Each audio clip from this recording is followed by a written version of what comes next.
α1, α5 and we will inject around the joint also.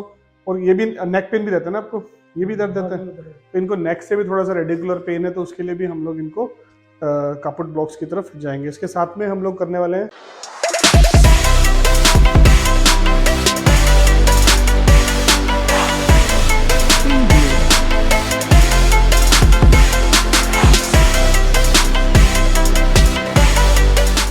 Hello friends, I am doctor Sunil Saini, trauma neurosurgeon, expert in limb lengthening, deformity correction and pain management. आज हमारे पास patient है mister Veer Singh. इनको basically shoulder pain है। He is a typical case of frozen shoulder, इसको हम पेरीआर्थराइटिक shoulder भी कहते हैं। तो फ्रोजन शोल्डर, पेरीआर्थराइटिक शोल्डर की प्रॉब्लम्स ये होती है कि पेशेंट की रेंज ऑफ मूवमेंट्स खत्म हो जाते हैं। सबसे पहले पेशेंट को पेन रहता है, दूसरा उसका जो कंधे की जो मूवमेंट है वो धीरे धीरे धीरे कम होती चली जाती है। नाइट पेन रहता है पेशेंट को, रात में जिस तरफ पेशेंट को दर्द है उस तरफ अगर करवट लेके सोएगा तो तकलीफ हो जाएगी, नींद डिस्टर्ब हो जाती है और आगे में जाके पूरे के पूरे हाथ की मूवमेंट्स रिस्ट्रिक्टेड हो जाती है।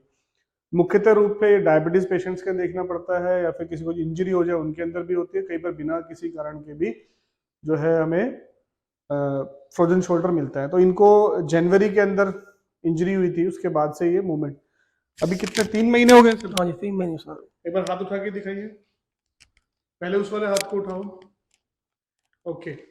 अब इस वाले हाथ को उठाओ, साथ में उसको भी उठा लीजिए, दोनों को उठा, उसको उठाइए। ये इससे ऊपर नहीं उठ रहा है ना, उसको पीछे की तरफ लेके जाइए, पीछे की तरफ लेके जाइए, ऐसे ऐसे सर, ऐसे देखो मेरी तरफ, हाँ उसको लेके जाइए। दिक्कत होती है ऐसे? कम दिक्कत है। कम। इसको आगे की तरफ उठाओ, वैसे ऐसे दर्द होता है? ऐसे हाँ जी दर्द होता है ना, ये रेस्ट्रिक्टेड है। हाँ जी। So globular range of movements restricted, all movements restricted है, सारी की सारी मूवमेंट रिस्ट्रिक्टेड है। नाइट पेन, रात में दर्द बढ़ जाता है इस तरह सोते हैं तो। इसको ऐसे उठाइए ऊपर की तरफ, हाँ ठीक है। वो सर मैं लेट के उठा सकता हूँ सीधा, लेट के उठा सकते हो, ठीक। So case of frozen shoulder, यहाँ पे एक्रोमियोक्लेविकल जॉइंट आर्थराइटिस भी, ये भी है। सो यहाँ पे पेन आता है, तो ये एसी जॉइंट जो हमारा एक्रोमियोक्लेविकल जॉइंट होता है, इसका भी अर्थराइटिस होने लग जाता है। हम हमेशा समझते हैं कि ऑस्टियोआर्थराइटिस सिर्फ घुटनों को इन्वॉल्व करता है, ज्यादातर ये धारणा रहती है, लेकिन ये बहुत सारे जॉइंट्स को इन्वॉल्व करता है। उसी तरीके से ये ऑस्टियोआर्थराइटिस एक्रोमियोक्लेविकल जॉइंट भी है। तो we are going for physiological pain portal या सोडियम चैनल ब्लॉक्स की तरफ जा रहे हैं हम लोग। α1, α5 and we will inject around the joint also.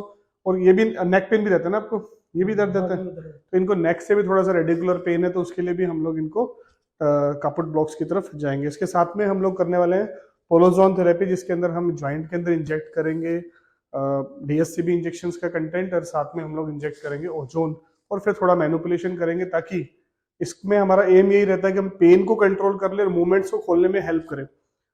Frozen shoulder की अगर हम पैथोनाटॉमी की बात करें और मैकेनिज्म को बात करें, ये कहेंगे अगर कुछ भी ना करे तो कितने दिन पेशेंट 18 मंथ्स में जाके जाके खुद से ठीक होने लग जाता है, अगर बशर्ते पेशेंट एक्सरसाइज करे। तो ऐसे में हमें पेन में क्यों रहना है? इस कंडीशन के लिए हम पहले पेन को मैनेज करेंगे। कंधा खुलना एक्सरसाइज से ही है, एक्सरसाइज करनी पड़ेगी, पर because of pen patient exercise नहीं कर सकता है। दूसरा, जब हम इंजेक्ट करते हैं ज्वाइंट में, डीएससीबी तो आपके पेन को कंट्रोल करेगा, लेकिन जब ज्वाइंट के अंदर इंजेक्ट करते हैं, मैनिपुलेट कर देता है, तो थोड़ा डायस्टेसिस टाइप हो जाए, ज्वाइंट और खुल जाए। तो जब ज्वाइंट के अंदर इंजेक्ट करते हैं, ज्वाइंट को और खोलने में हेल्प करते हैं। ठीक है जी।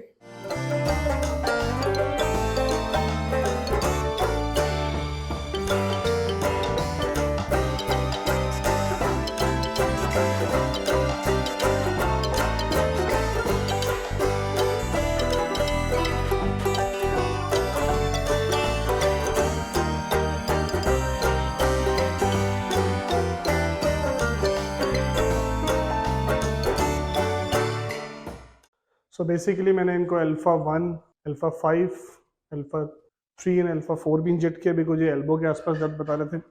सो now we will go for prolozone therapy. अब मैं ज्वाइंट के अंदर इंजेक्ट करूंगा, ठीक है जी।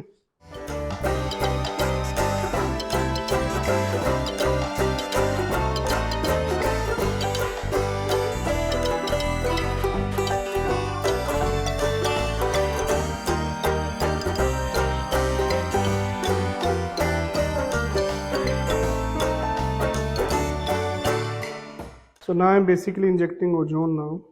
थोड़ा सा दर्द लगेगा सर आपको, लगा ना दर्द? So ozone is basically a bit painful, but this is going to help us in opening the joint. Now I will manipulate. So manipulation is most important.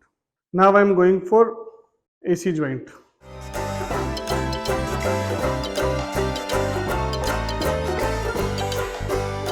So this is how we treat frozen shoulder initially. अब आगे में इनकी physiotherapy बहुत important है. We will relieve the pain. जब patient का pain relieve हो जाता था, now patient need to do lot of physio.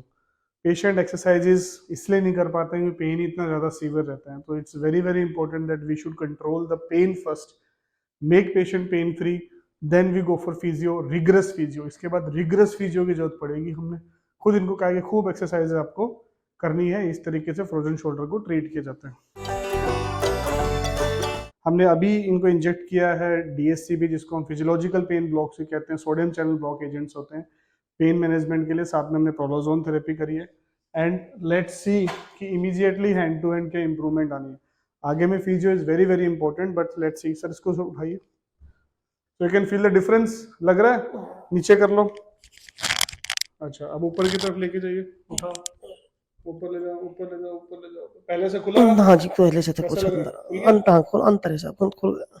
तुरंत खुल गया? अंतर नजर आ रहा है? हाँ जी, अंतर नजर आ रहा है. पहले कैसा था? पहले टाइट होता था ये. अब खुल गया ऊपर? हाँ, अब ऐसे लग रहा है बहुत जल्दी खुल जाएगा? महसूस नहीं होता साहब. अब महसूस नहीं होता. ऊपर ले जाओ, दर्द महसूस नहीं होता? दर्द महसूस नहीं होता. दर्द महसूस नहीं होता. Okay, thank you. So that is the basically magic of DSCB plus prolozone therapy. DSCB के साथ में जब प्रोलोजोन को भी ऐड कर दिया तो कंधे के मूवमेंट्स को भी खोल रहा है, साथ में पेन भी पेशेंट को नहीं फील होगा.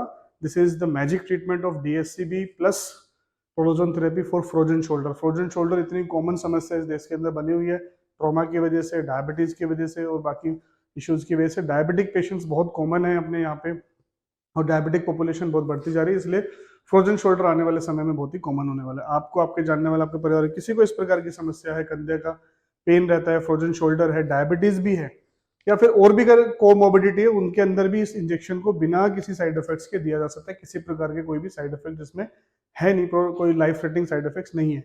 बहुत बार मरीज पूछते हैं सर मेरे को फ्रोजन शोल्डर है, क्या मैं ये इंजेक्शन के लिए जा सकता हूँ? No issue, you can go for this injection. They are very safe. तो अगर आपको, आपके जानने वाले के परिवार में किसी को इस प्रकार की समस्या है, डेफिनेटली वो DSCB प्लस प्रोलोजोन थेरेपी के लिए जा सकते हैं.